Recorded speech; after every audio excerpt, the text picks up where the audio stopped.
เชิญทุกท่านติดตามรับฟังตอนที่ 4ครับผมตอนกระทิงโทนห้วยขาแข้งบ่ายโมงเริ่มออกเดินทางวันนี้เราเดินข้ามไปอีกฟากหนึ่งของลำห้วยจำได้ว่าในวันแรกที่เราเดินเข้ามาได้สังเกตเห็นพระปักกลดอยู่ไม่ไกลนักจากจุดที่เราอยู่เดินไปไม่ไกลนักก็เห็นพระท่านอยู่ข้างๆกอไผ่ซึ่งตอนนี้กำลังกวาดใบไผ่จุดที่ท่านอยู่มีกอไผ่เป็นส่วนมากท่านทำที่พักอยู่ในกอไผ่น้ำถ้าบอกแบบนี้คงจะนึกภาพไม่ออกว่าท่านอยู่ในกอไผ่ได้อย่างไรเดี๋ยวผมจะบอกคร่าวๆแล้วให้จินตนาการครับเลือกดูกอไผ่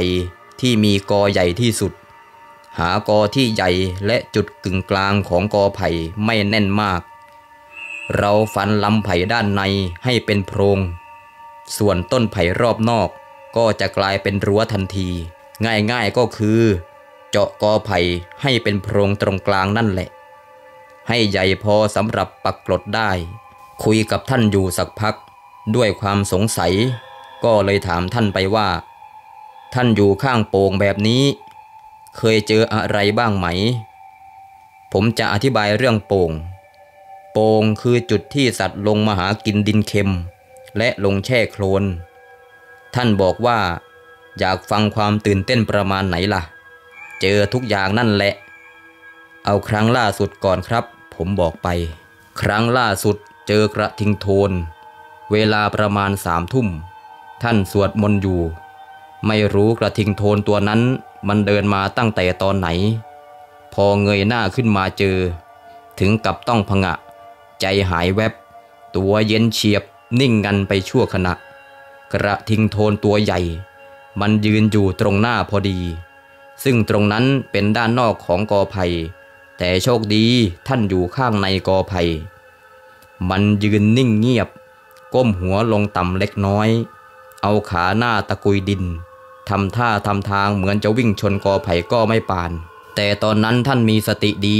ได้แผ่เมตตาให้กระทิงตัวนั้นแผ่เมตตาเสร็จมันก็ยืนนิ่งอยู่อึดใจเดียวแล้วก็พละเดินไปทางอื่นเสียบางคืนก็ได้ยินเสียงเสือล่าหมูมันมีอยู่คืนหนึ่งคืนนั้นเป็นคืนเดือนดับท่านเล่าว่าได้ยินเสียงเสือกับหมูมันสู้กันหมูตัวนั้นคงจะเป็นหมูโทนตัวใหญ่และหนังหนาเสือมันโหกใส่แล้วตะปบ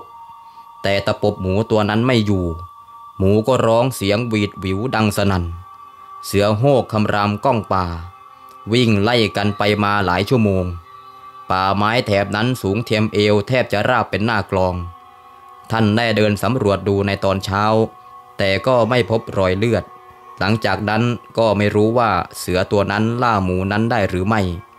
หลงเหลือไว้แต่ความชงนสนเท่หลังจากฟังจบผมได้ถามท่านไปว่าเหตุการณ์ไหนที่ตื่นเต้นที่สุดท่านก็เล่าต่อเมื่อปีก่อนในระหว่างที่ท่านกำลังเดินออกจากป่าทางเดินเป็นทางด่านช้างท่านเดินอยู่รูปเดียวตอนนั้นเป็นช่วงเย็นเวลาประมาณ5 โมงเย็นท่านเดินไปเจอเข้าจังๆกับเสือโคร่งใหญ่ยืนอยู่ซ้ายมือของทางด่านในใจท่านตอนนั้นคิดอย่างเดียวคือว่ายังไงก็ไม่รอดแน่นอนแต่เสือตัวนั้นไม่ได้หันมาในทิศทางที่ท่านยืนอยู่มันหันข้างให้ท่านแต่สายตาเสือตัวนั้นจับจ้องไปฝั่งตรงข้ามของทางด่านที่อยู่ขวามือท่านจึงมองตามเข้าไปบริเวณตรงนั้นเป็นป่าหญ้าคาสูงเทียมอกท่านถึงกับต้องสะดุ้งกระทิงตัวใหญ่ยืนอยู่ตาจ้องตากับเสือตัวนั้นท่านหยุดเล่าแล้วหันกลับมาถามผมว่าถ้าเจอเหตุการณ์แบบนี้จะทำอย่างไรผมบอกคงจะยืนนิ่งเพราะผมคงจะทำอะไรไม่ถูกครับท่านผมจึงถามท่านต่อท่านทำอย่างไรครับต่อจากนั้นเล่าต่อครับท่านก็หัวเราะเบาๆแล้วบอกว่าผมไม่ได้ทำอะไรเลยเพราะตอนนั้นผมยืนนิ่งตัวแข็งไปแล้ว เสือกับกระทิงเมื่อมันหันมาเจอท่านอยู่ตรงกลางต่างก็พากันตกใจวิ่งพละหนีไปตัวละทิศตัวละทางหลังจากเล่าจบท่านก็หันมายิ้มให้ทุกคนที่กำลังนั่งฟังอยู่อย่างตั้งใจแล้วพูดขึ้นว่ามันเหมือนเรื่องเล่าแต่ทุกอย่างที่พูดเป็นเรื่องจริงใครไม่เจอกับตัวไม่มีทางรู้หรอกหลังจากสนทนากันเสร็จผมกับหมู่คณะก็ได้ขอตัวเดินกลับระหว่างทางเดินกลับเราทุกคนไม่พูดไม่จาเดินกันแถวตอนเรียงหนึ่งไปอย่างเงียบๆมาถึงทางด่านแคบๆตอนหนึ่งมีพุ่มไม้น้อยใหญ่ขึ้นทึบเต็มสองฝั่งทางเหลือแต่ทางด่านที่เราเดินเท่านั้นที่โล่งเตียนเดินไปได้เพียงอึดใจหนึ่งผมผู้เดินนำหน้าก็ได้หยุดอย่างกระทันหันไปด้านหลังเล็กน้อยโบกมือให้หมู่คณะหยุดเดินแล้วค่อยๆซุดตัวนั่งลงบอกให้ทุกคนหันไปดูทางต้นมะข่าใหญ่ที่ยืนอยู่เบื้องหน้าห่างจากทางด่านเยื้องไปทางซ้ายมือประมาณ50 เมตรก็พบเข้ากับกวางตัวใหญ่ตัวหนึ่งขนาดน้องวัวทีเดียวเขามีสีน้ำตาลเข้มปนดำเดินวนไปวนมาเอาเขาอันยาวใหญ่ขวิดไปมารอบต้นมะข่ายักษ์ต้นนั้นมีแมลงวีแมลงวันเหลือบริ้นไรบินตามตอมอื้ออึงอยู่ไม่ห่างบริเวณรอบๆต้นมะข่าโล่งเตียนมีพุ่มไม้เล็กๆลู่เป็นทางบรรจบกับทางด่านบ่งบอกให้รู้ว่ามีสัตว์นานาชนิดเข้ามาบริเวณนี้เป็นประจำแต่ผมก็ไม่ได้สนใจอะไรจึงพากันเดินต่อเพื่อจะให้ถึงที่พักก่อนค่ำเส้นทางที่เดินนั้นผมได้สังเกตเห็นสิ่งหนึ่งมันมีกิ่งไม้หักเป็นทางมีกลิ่นสาบลอยตามลมมาเป็นช่วงๆมันแน่ละกลิ่นสาบช้างชัดๆดูจากร่องรอยแล้วไม่ได้มีแค่ตัวเดียว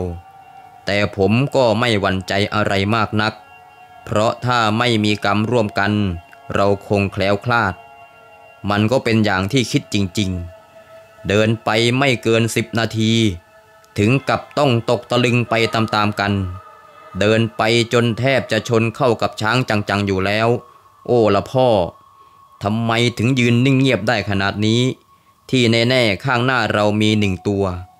ตามที่เราคาดเดามันไม่ได้มีแค่ตัวเดียวจริงๆแค่อึดใจเดียวเท่านั้นตัวอื่นก็ได้ส่งเสียงร้องอื้ออึงไปทั่วบริเวณ